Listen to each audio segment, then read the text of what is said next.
Which metrics should you be tracking in your business? My team was able to go from doing $174,000 in sales in 2022 to 2 years later doing $1,620,000 in sales. That's a 9x jump in just 2 years. And how did I get there? Well, I started tracking the right data. Data is all the rage these days. Everybody is talking about data, right? You got to track this, you got to have this pixel, you got to have this analytics thing, you got to have this, SaaS platform to help you track this thing, whatever. It's everywhere. Now, the problem is it with so much data out there to track, if you're not careful, you can end up getting kind of stuck in the mud. You can end up tracking things that don't actually matter. And then it just becomes noise. And that was the problem for me. In 2022, I was tracking everything imaginable. And it didn't give me clarity as the CEO of my company to know how I needed to guide my team, what we needed to focus on, where our bottlenecks were, what things were keeping us stuck and keeping us from progressing. And it didn't show us the clear path forward, right? I thought it'd be really helpful to share how I went from spending hours a day in spreadsheets and tracking everything imaginable to how I was able to get really, really clear in what I needed to do so I could have an obvious and clear path forward. And also how I was able to take my team from being really confused and directionless to laser focused. And this year in 2025, we're on track to do about $3 million in sales. It's going to take some hard work, but it's definitely going to be doable. And once again, this all came because we finally figured out which data we should be tracking. So if you're frustrated with data and if you're not sure what you should be tracking and what you shouldn't, you've come to the right place. Welcome to the Event Secrets Podcast, where we talk about how to put on better events, take better care of our clients, and make a whole lot more money in the process. This is an all-action, no-fluff podcast full of actionable insights created specifically for event professionals. So the goal of data is to illuminate your path forward and to measure progress and see what you should be focusing on to get to where you want to go, right? Now, I started Balloon Artisan in 2012, long time ago. But in 2022, after we were finally recovering from the pandemic, I made a huge shift in our business model. And this basically made Balloon Artisan like a startup again. We were still great at the art. We still were amazing at creating balloon arches for, corporate events and birthdays, baby showers, and big conventions and all that stuff. We were really good at the craft. But this new business model basically threw everything out the window and we had to start over from scratch. And I knew that tracking data was going to be essential if I wanted to be successful. I knew that there's no way I could create the company I wanted to unless we were tracking data. The problem is that I didn't know what to track. So I tracked everything imaginable. And wow, it was a lot. So there I was in 2022, spending way too much time in spreadsheets, trying to figure out how to become a more effective leader, trying to bring these people on board with me that would help make the vision of Balloon Artisan and what it would become possible. And I didn't really know how to guide the team. I didn't know how to direct anybody. And when somebody would join the team, they'd be like, hey, how do I know if I'm doing a good job? I'm like, well, I'll tell you if you're doing a good job. And I didn't really have any clear or actionable metrics. Fast forward to today, and we have that. And it's really easy to benchmark their performance. And they can see, yeah, I'm learning. I'm actually getting the hang of this, or I need a step up here, right?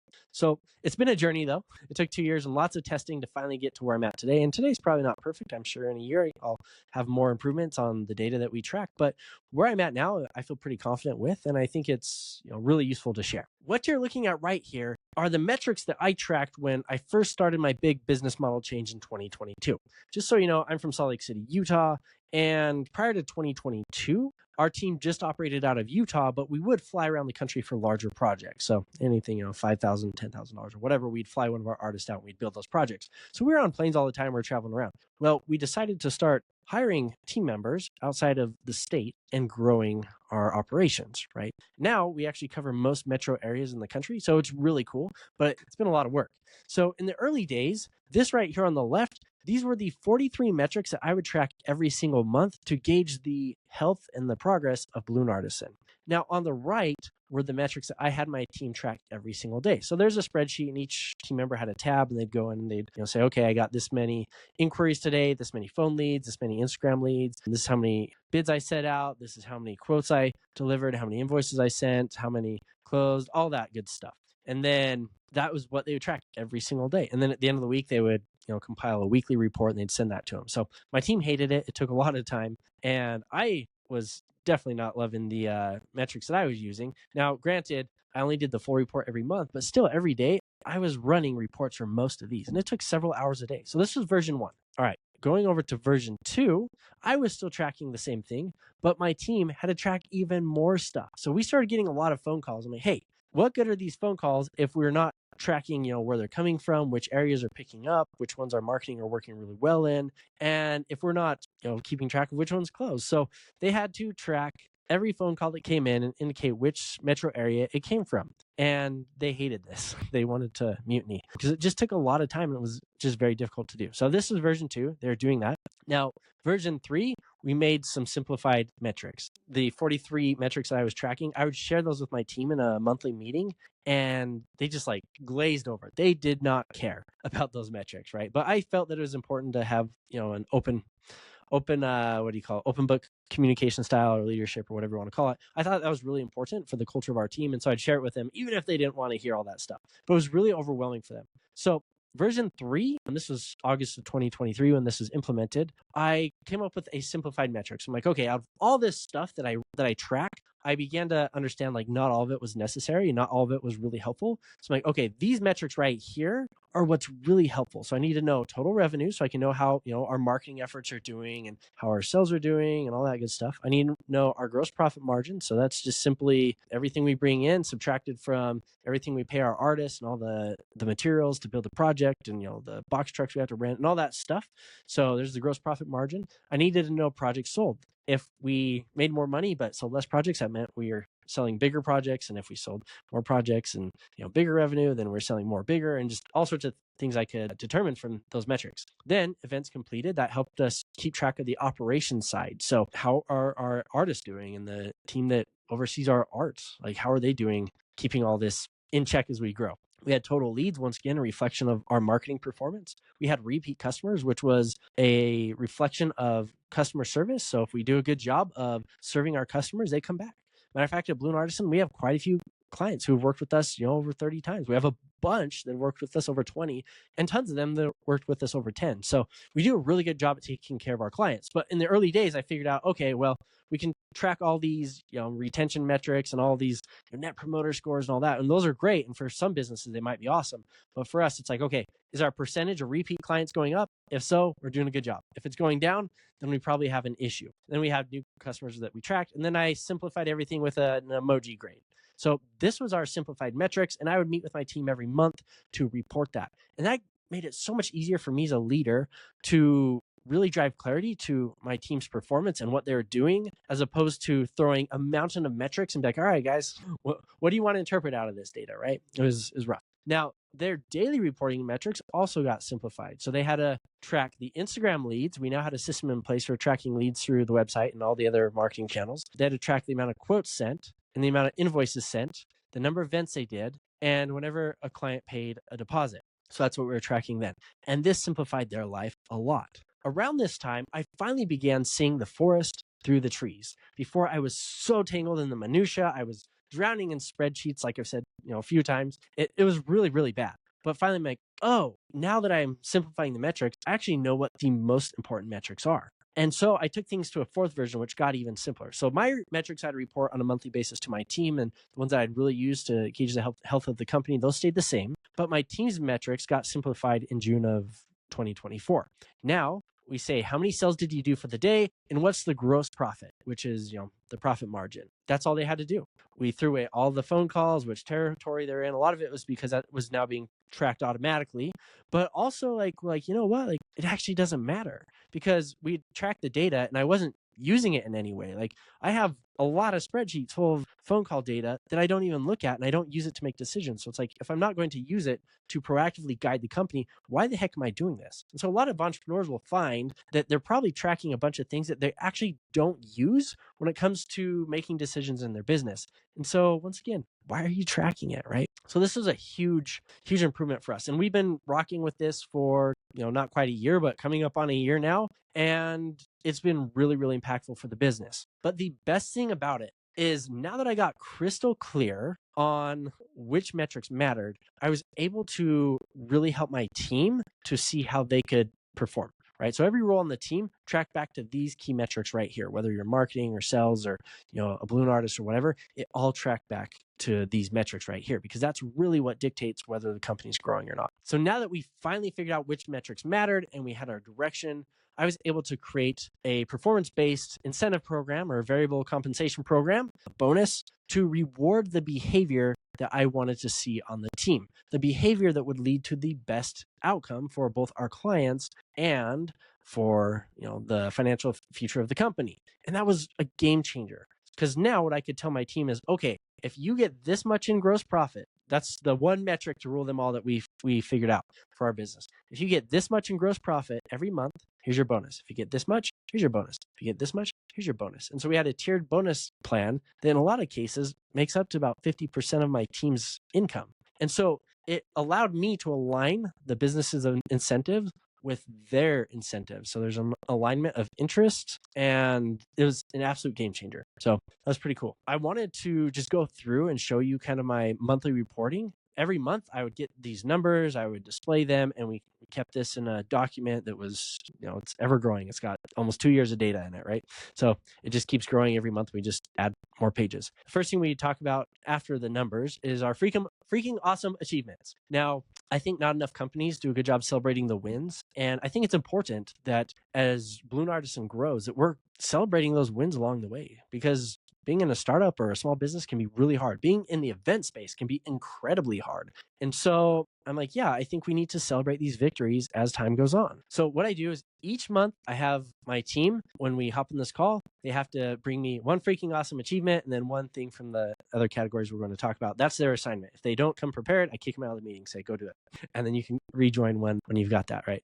So everyone comes prepared with this. The next thing we talk about are notable process changes. So in the early days of Balloon Artisan, everything was changing. Like we were changing phone call scripts, we were changing, time tracking software, we were changing how we handled communication between our designers and our artists that actually built the balloons. Everything was changing all the time. And so I wanted to make sure that we weren't losing track of the journey that we were going through. In case we made a change, we needed to revert, which we did many, many times. And it's like, okay, what was the month when we started messing stuff up? It's like, okay, well, let's go back to where the business was here. So this helped track changes so we can undo them if needed and do more of them if they work great. We had lessons learned, and then we had challenges to be solved. So this is kind of, what are we working on in the next month? And yeah, that was that. And so this is our more simplified reporting structure. It has absolutely changed the game for Balloon Artisan. I strongly believe that this right here and being more clear on our metrics is what took us from 174,000 in 2022 to 1,620,000 in 2024. It's because it gave me as a leader a much clearer direction. It helped me understand who I needed to hire, and it helped my team understand what they needed to do to get good and where they're falling short if they needed to improve. Also, as a leader, before I had these metrics in place, we'd have an employee and I'm like, yeah, I don't think they're as good as the other team members, but I don't really know how to tell. I just, I read the customer reviews we get and I see the outcomes of the projects. And I just notice that, when this person does a project, it doesn't quite turn out as well. And they don't get as many customers coming back and all that stuff. I didn't really know how to really put a finger on the pulse of how an employee was doing. With these new metrics, I did. And it became really easy within a couple of minutes to tell where somebody on my team is falling short. One other thing I think might be helpful, so I'll share it with you. So we have our beginning of the month meeting where I share those things. And this is a great meeting. It's usually about an hour and it has everyone on the teams in it. But then halfway through the month, what I do is I meet with each of my team members one-on-one. This ensures that they're all getting, the one-on-one mentorship that I think is super important for their professional growth and for just keeping a unified team. And then also I can give them an update of where they are month to date in relations to hitting their bonus, right? So my team loves their bonuses. It's really changed their lives and it's allowed them to do a lot of nice things, take more trips, buy better vehicles or houses or whatever, right? So it's been a game changer having these performance-based bonuses for them and the business as well. And so each month I meet with them. I'm like, okay, this is where you're at on your progress so far. This is what you need to do to improve to get there. How can I support you as a leader? And then I usually can identify a training opportunity in the process of doing this. And that's been a game changer for Balloon Artisan. So to wrap things up, here are some practical takeaways that you can implement in your business right now to hopefully find the metrics that will move the needle for you and get you to where you want to be and all that good stuff. So the first one that I want to talk about is make sure that your metrics tie to your constraint points. Now, constraint is just simply the bottleneck, the point of weakness in your business, the thing that's holding you back. We'll talk about this more in other podcasts, but the constraint point. Now, Each position on your team might address that constraint point a little bit differently, or they might even have a different constraint point that they are servicing, right? So you might need the reporting structure to look slightly different depending on where someone sits in your company.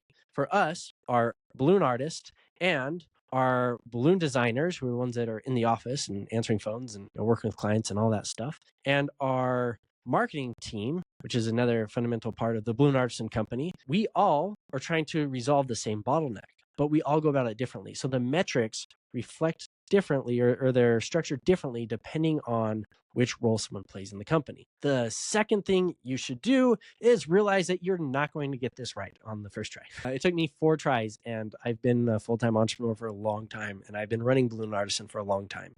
And even with that being said, my best guess of which metrics would be relevant, which would not, were quite a bit off. And so the things I was tracking in the beginning, yes, the most important things were hidden in there because I was tracking so much stuff, but it wasn't my focus at all. And so you're not going to get it right. You need to test things out, give it some time, figure out if this is driving the results you want or giving you more clarity like you need, and then adjust until one day you're like, hey, I'm feeling pretty good. The business 3x last year, the business 2x, whatever it is, like this is great. Yeah, let's keep going. The third thing I highly recommend you do is to figure out a way to align the behaviors you want to create in your business that will help resolve those bottlenecks and take you to the next level. Figure out a way to tie that into compensation. And that way your team knows, okay, the reason I'm doing this is because it helps the business get stronger, helps bring in more revenue, clients, sales, whatever you're doing. And that also helps me make more money because of XYZ reason. Right? That's very important if you want to supercharge your company's performance and get everyone's interests aligned on the team. The fourth thing you need to do once you've done those things is you need to take time to meet with your team. Put a structure in place. So mine is the first day of the month. It happens to be a working day. We do our numbers meeting, and then the middle point of the month, around the 15th, we do our mid-month one-to-one meetings where we go over each person's numbers individually. That's been really important for me to be able to figure out how I need to coach my team so they can improve. It helps my team to take initiative over their own learning journey and to figure out how they can add more value to the business. And if my team's falling short, it shows them, how they can step up and do a better job, because we're all in this together and everybody wins when Balloon Artisan wins. Once you get all these pieces in place, I promise you that growing your business and leading your team will be so much easier. The path forward will be clearer. You'll be able to see which obstacles are standing in between you and your goal, and your life will be a heck of a lot less stressful. So make sure to implement these things. It'll be an absolute game changer for you. Thanks for joining me today on this episode of the Event Secrets Podcast, where we talk about how to put on better events, take better care of our clients, and make a whole lot more money in the process. Now I have a favor to ask of you. If you found this helpful at all, and you know anybody else who's an entrepreneur or who's an event professional that may find this helpful in their business, please feel free to share it with them. That would mean the world to me, and it helps me know which content people want to see more of. The episodes that get shared, those are the things I make more of. Also, along those lines, I'm also pretty active on LinkedIn. If you're on LinkedIn, I would love to get a connection request with you. I love connecting with other event professionals and entrepreneurs.